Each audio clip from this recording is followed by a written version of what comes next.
everyone, and thank you for joining us here on the Recruitment Roundup podcast, which is brought to you by BMS Performance. For those of you that are joining us for the first time, BMS Performance is a specialist sales and marketing recruitment consultancy. For the last 30 years, we've been helping businesses across the UK recruit for vacancies at every level. Okay, welcome back everyone to another episode of the Recruitment Roundup podcast brought to you by BMS Performance. I'm your host, Mike Leather. I'm the co-host, Sam Musiadira. How's it going, Sam? All good? All good, Mike. All good, Mike. Good to see you. Really excited for this new topic that we're going to be speaking about. And you. It's, at the time of recording this, it is the second day into the new financial year, isn't it? So we're all feeling fresh.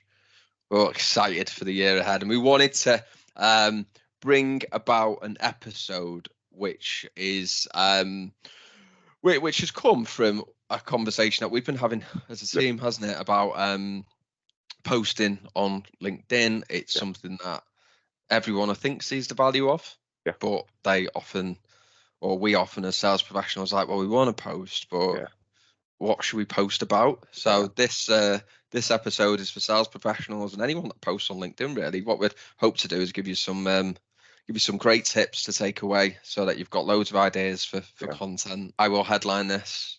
I'm not an expert on LinkedIn.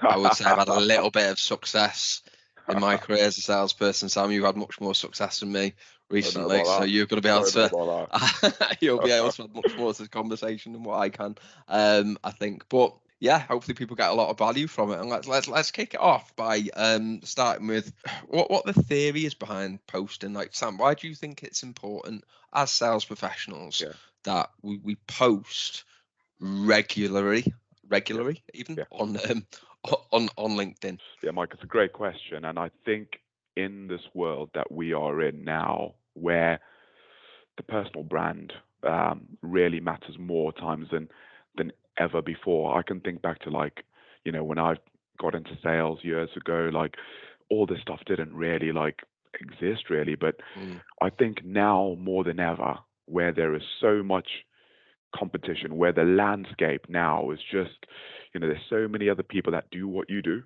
It doesn't matter what field you're in. You could be in recruitment, you could be in internet sales or freight sales, software, or whatever that anything. looks like. The competition is vast, right? So I think the key thing as a sales professional, firstly, is to create your brand to be seen as, someone that's credible, someone who is, an expert within your field. And something that really, that I really do it for. It's an opportunity for you to, stay front of mind for, people that you might be prospecting or looking to build relationships with as part of your sales process. I think one of the biggest challenges we have as sales professionals is getting hold of people, right?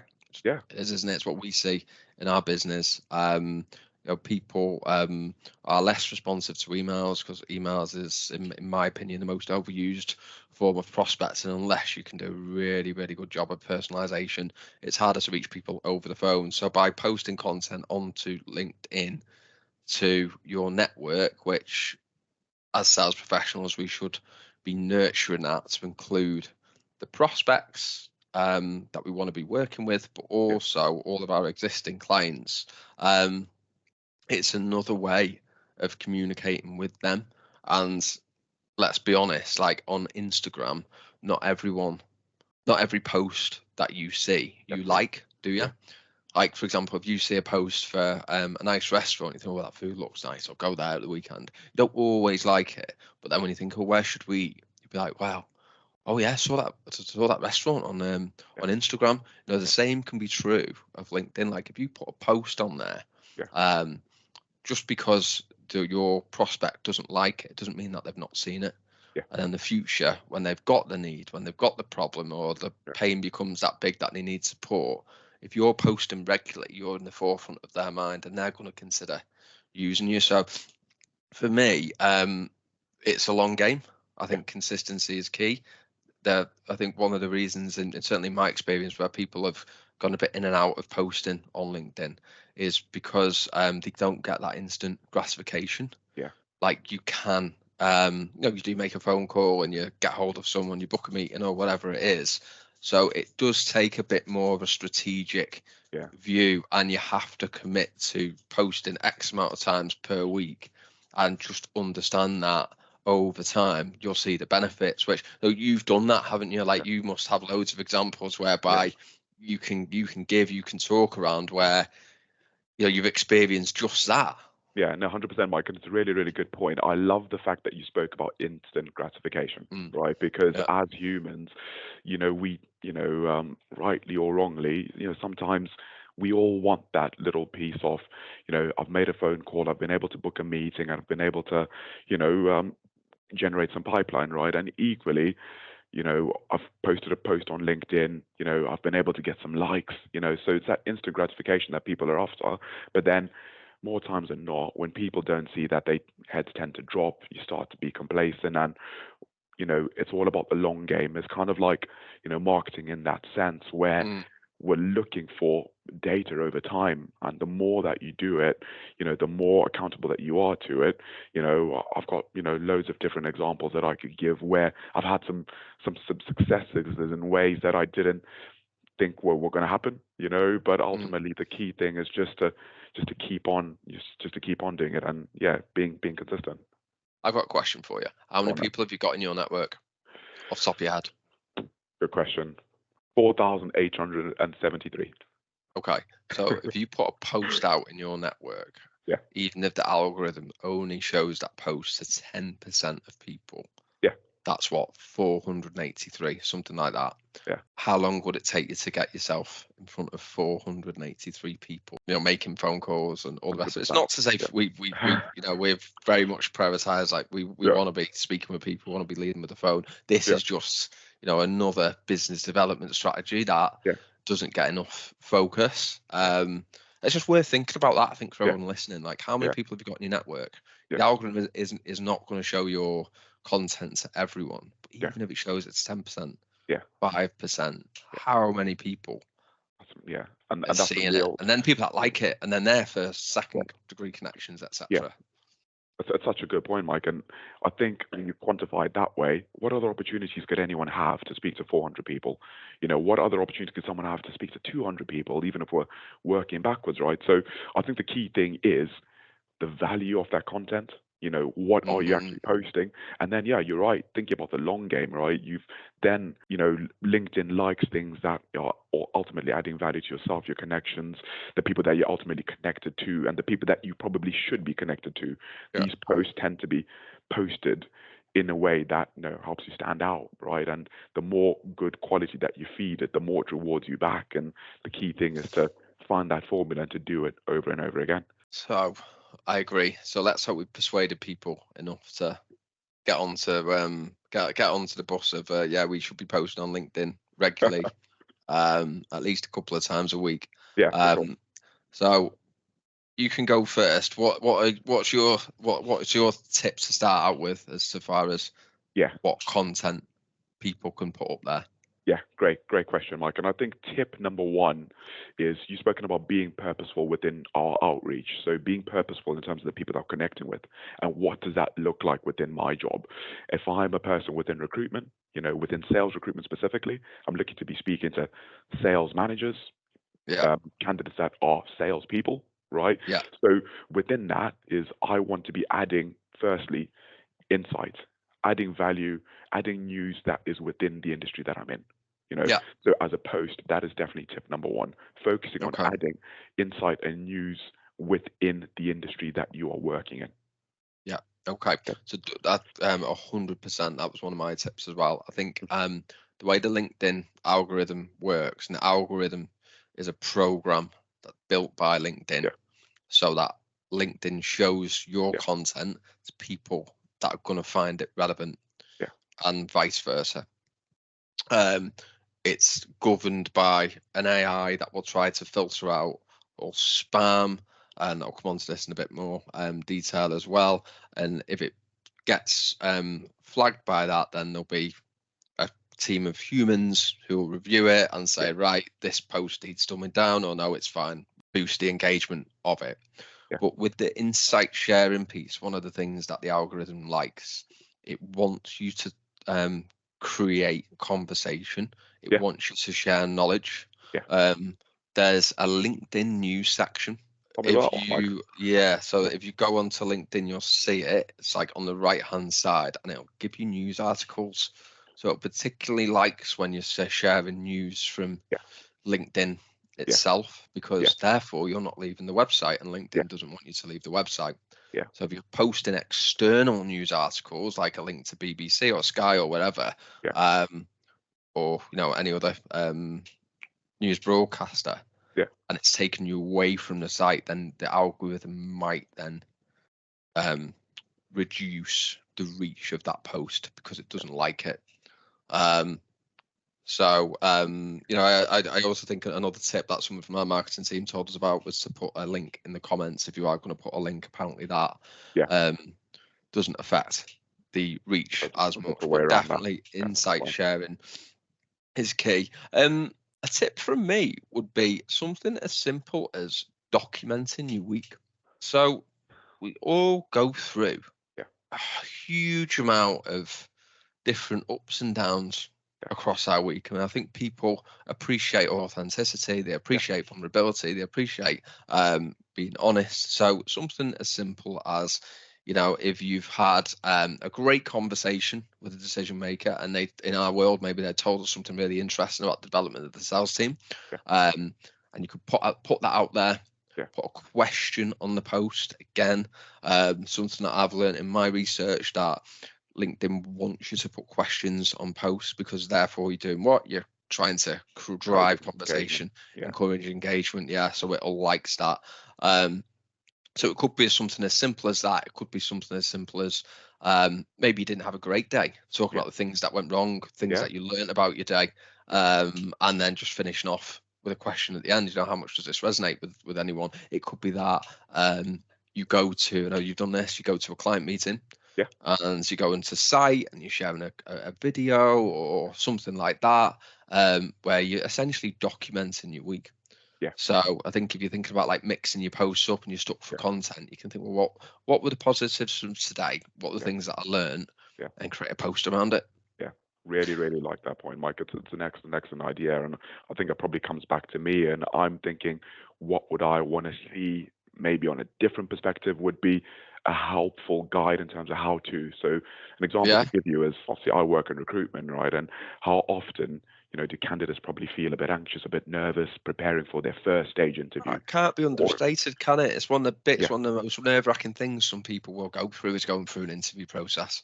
100%, right? So, an idea within recruitment from our end would be, potentially creating a how-to guide in terms of what are the steps that I would need to create, to embark on, ahead of, meeting, someone for the first time for my interview. So that is, a good post that's probably quite different. And then equally, if you're in a different industry, again, it's about, creating a how-to guide in terms of however that is within what you are selling or what you are doing, just something that probably teaches someone something, where you're not probably asking for something back, but you're looking to provide insight and share.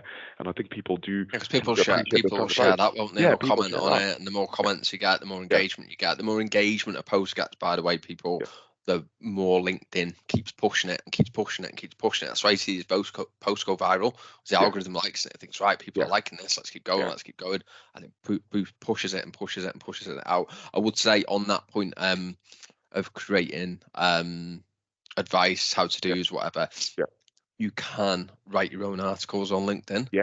Again, that's a better way of coercing the algorithm, because you're not then leaving LinkedIn again. Or if it is on an external site, then put the link in the comments. Polls. So as the don'ts with polls, don't use emojis. It'll flag up in spam. Don't create polls looking for or requesting likes and shares. It completely gets flagged straight away on the spam filter, and it won't be seen by anyone. You want to create polls which are, again, trying to drive insight, trying to drive conversation.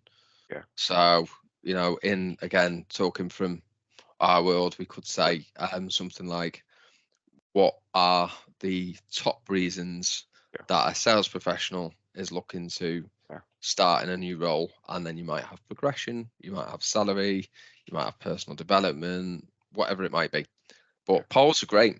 Yeah. Polls are great. Absolutely love polls, Mike. It just brings me. I did a really good poll. It's probably one of the most engaged posts that I've had on LinkedIn. So, Yeah. little humble brag there. I've just got to chuck that one in. But yeah, I had a really good conversation with with a candidate following, ahead of their interview, and we're speaking about things that motivate them in terms of Yeah. what drives them as a sales professional. What is their why? Shall we say? Yeah. And we got into what those drivers could be, and then we started speaking about the topic of money, right? And you would imagine most people in sales ultimately are going to be driven by that bottom line, right? And Yeah. out of interest, this candidate was like, to me, I'm actually not driven by money. Sam, I'm driven by just recognition.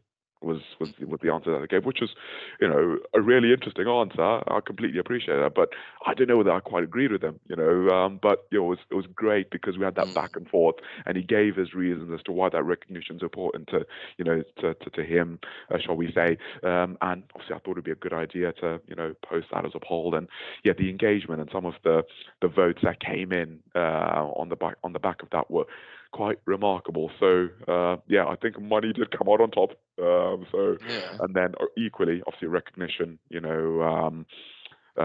Adding value, helping people ultimately within my world, helping people, making a difference. Again, that really stands out as one of the options. So yeah, I love the idea of polls, Mike. Yeah. Polls are great, and yours sounded good. I do think I remember that as Yeah, well. Remember that one that you yeah. did.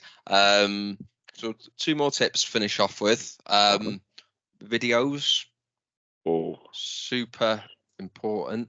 yeah, Length is key. I've read somewhere yesterday that anywhere between 30 seconds and a minute yeah, is about average. yeah. Believe it or not, videos get shared 20 times more than a normal post. Wow. You've got to bear in mind as well that Yeah, 50%, 57% of LinkedIn activity happens on a mobile phone. yeah, Um, so much easier to view a video on a mobile yeah, phone, usually because you can just click on it, you've got your earpods in or yeah, whatever it is, and you can watch it. But again, if you are going to post a video, create one on your phone and yeah, upload it to LinkedIn, because whilst there are video platforms out there and we use one ourselves, again, LinkedIn doesn't always like it when you're trying to take people. people off the website, and Yeah, also people just want to click once yeah, and see it. They don't want to click and click again. yeah, So videos are key, and be creative in your videos. yeah, Like, again, you could document your week, you could do any of these things, you could yeah, give insights. Videos are great. Be funny, yeah, be engaging. They're the things yeah, that are yeah, gonna get shared. I think images as well. yeah. You rarely make a post, Sam, without putting an image on it. Yeah, yeah. No, I really, really love that point. And Yeah, the images I think are great, right? Because you want to be making it as easy it is as, someone being on Facebook, on Instagram, on X, shall we say, in yeah, terms yeah, of, yeah, and I think the way that when you do create a post, the image sort of takes up the majority of the image, shall we say, like when you're scrolling yeah, down. yeah, yeah, yeah. So Yeah. usually you do sort of get a reward for that, and if the image is good, if it's captivating, if it stands out, it increases that engagement. So I really like that. But I love that point on video, Mike. I think hopefully that's going to be one that I'm going to be taking forward in terms of creating videos and video content. I like the idea of being on your phone. So yeah, watch this Yeah. space. I think should be hopefully get a video up in the next week or so. I'm gonna leave the last one for you, Yeah, which is personal posts. 100%, 100%. Because people, I think there's way less of a stigma now on LinkedIn Yeah, that, it's a professional networking sites. We can only yeah, post stuff about yeah, work and yeah, what we do, etc. Like, you see yeah, way more personal posts yeah, now, but there'll still be people sat there thinking, oh, they want to post anything personal. So I think we just need to yeah, explain what we mean by personal, yeah, and then, like, the types of maybe some examples from you of the personal posts that you've shared that have yeah, had great engagement, yeah, yeah. as No, no, a way to finish off. yeah, no, Mike. So look, it's a really, really good point, and I think the personal branding piece, for me, it's just so pertinent because I'll probably speak about maybe why I do it, and then I'll get into answering your question because Yeah, I'm yeah, conscious of the fact that I've not answered that first. I think, well, at the start of the podcast, we spoke about, not having the opportunity to be in front of people because we're all battling for time within a day, and we're struggling to get hold of people, right? And the personal posts, why I post them, because I want, prospects or clients, candidates to get to know who I am, get to really know who is this recruiter that I'm speaking to, are there any bits of things that are common that we share as traits? And it's just important for me to be unique and hopefully for me to stand out from the crowd. yeah. In terms of, your question and, examples and what those could look like. Look, it could be, a personal post could include things like a milestone, something that's gone, Okay, really well in terms of, doing well within your job, someone saying something really nice about you. But then okay. equally, on the other end, it's things like, going on a holiday, going on a trip, showcasing that, being excited by that, showing what that looks like as well, just outside work. And then equally just something that's happened that's a bit more unique, something within a story, like whether you've, maybe you got married, maybe you've got an engagement coming up, maybe just Mm. again something that humanizes you, because Yeah, we are yeah, living yeah. in this world where there's AI, there's bots. So yeah, I think these are some of the examples that I can certainly think of that have probably done quite well in my experience in the past few years that I've been doing this role. Yeah, I've seen you do loads. I've seen you do all them. Yeah. I've seen you do like ones where you've been in the gym or Oh yeah, whatever. completely forgot about There's those. like an inspirational quote, or you've Yeah, been. We went to Stephen Bartlett recently, didn't you? You yeah, put that on correct, there. correct. Um, why do you think that personal posts drive more engagement than any others? I think 'Cause they do, personal. don't they? Yeah, They just yes, do. they do, Fact, they they do. do. I think there's 2 points to it. The first thing is personal posts drive more engagement because it's it's different. It's very different in the sense it's not what you are seeing. It's not constant news or blog post. It's different, right? So I think in that sense it ultimately stands out. But also they drive engagement because you know they are some people like them. It's kind of like Marmite, right? Some people Yeah, are all for it. They want to see all that kind of stuff, and then some people disagree. Some people think, what's this person posting this motivational thing or something in the gym, or this isn't the. And I think just because of the fact that there is that yin yang yeah. constant battle, it then gets engagement, it then gets thought. But it's some that's my thought on it personally. I don't know. What do you think? I don't know. Actually, well, Yeah, I yeah, agree with all yeah. that. I just think people just buy into like People. Yes. the person. Like Yeah. most people are reasonable Yeah. and nice, and we're interested in Yeah. on a surface level what other people are doing. If Yeah. someone goes on a nice holiday, we like Yeah. seeing the picture, and I Yeah. think we're conditioned from Yeah. Instagram and Facebook and Yeah. X and everything else. So I think we're Yeah. conditioned to Yeah. like to see what other people are Yeah. doing, like Getting up whether there. that's Yeah. right or whether Yeah. that is Yeah. wrong. And I think there's been many situations where I know I've been in a meeting and you will Yeah. have as well, and if Yeah. that they've not actually um, met me before, but Yeah. then they've mentioned, "Oh, I've seen your Yeah. face plastered on LinkedIn because of the BMS podcast." I've had Yeah. that twice. Yeah. Never met them, but they've For seen sure. me. Or um, when you actually speak to that Yeah. decision maker, Yeah. it's not as cold of a cold call Yeah. because they feel Yeah. like They feel like they know they you. know you a little bit Yeah. Yeah. and you've got a little bit of common ground and Yeah. maybe you've got an icebreaker to Yeah. use. So these are some of the things that as Yeah. sales professionals I think that Right. we should be thinking about Yeah. as real benefits to Yeah. posting regularly and posting some personal content. I just want to pick up there on something that you said about not everyone liking your post, and that's probably quite Yeah. a good way to Yeah. finish off because like anything, Yeah. people some people are going to like it, some people are going to think it's a waste of time, some people are going to think not interested, Yeah. don't care, Yeah. but that's okay. Yeah. It's just part of the game, isn't it? Part of Not the game. everyone is going to like you. It's just life. Not Yeah. everyone likes you. Yeah. That's fact, isn't it? And they don't need to.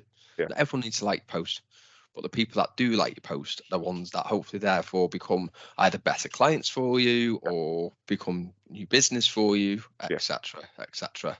100%. And remember, at the end of the day, we're all just looking for one more. It's always adding to that funnel, and I Yeah, really like that point. So not everyone's going to like you. That's why we're in sales. That's why we do it. There's loads of no's, but those yeses are what we're after, right? And think of each post as, getting you closer to that, to that result that we're looking for. Indeed. Cool. Right. That was a great episode. Thanks for that. Mike. Really Yeah, enjoyed no, it. I'm really, really enjoyed motivated that. and inspired to start posting more on LinkedIn now myself as well. I've been a bit quiet on it. Yeah. So this definitely give me the boost that I needed. And thanks everyone for listening. Cheers, guys. Looking forward to catching up with you next week. Yeah, great. Thanks everyone. Have a good week. Bye. Bye-bye.